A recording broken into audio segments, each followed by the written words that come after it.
one of the common traits I kept on getting was like this overwhelm, like I just don't know where to start. Like if I'm writing a talk, if I'm writing a content on social media, if I'm writing a book, if I'm sharing my story on a podcast, like it feels very overwhelming. Like, and so I just came up with this kind of concept of audience of one.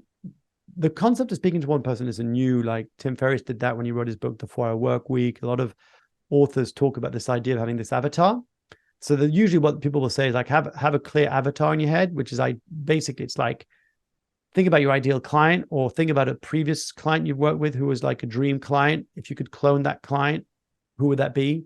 Give them a name. For example, me, I've got, on my desk to show you that I'm not lying, I've got Donna, right, on my desk. She's my audience of one. Like when I wrote my book, Donna was my audience of one. I got to work with Donna for a few months and helping her unpack the story. And she's unbelievable. She's such an amazing leader, right? And it was all about like owning her story and how her story's transformed her life and business and stuff. So when I write stuff, I think of Donna. When I jump on this podcast and I think about what are the messages that I wish the former Donna before she met me would hear, that's what I think about. She's my audience of one.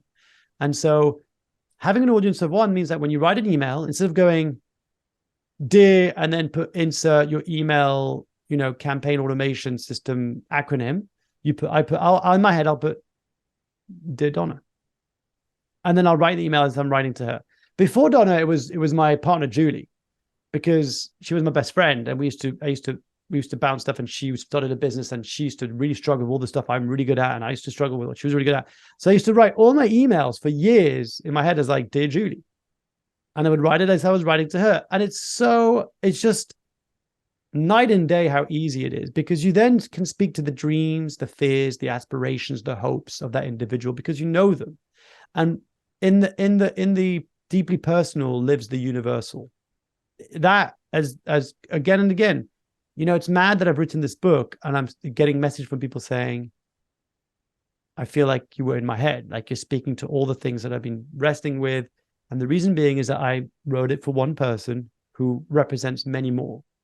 We all have battles. We all wrestle with doubt. We all have moments of imposter and all this kind of stuff. So whatever you're about, right? If you're about to write some content, you're about to go on a podcast, you're about to speak on stage, you're about to just think of your audience of one. What is that one person that if you could speak to, you would wish to talk to?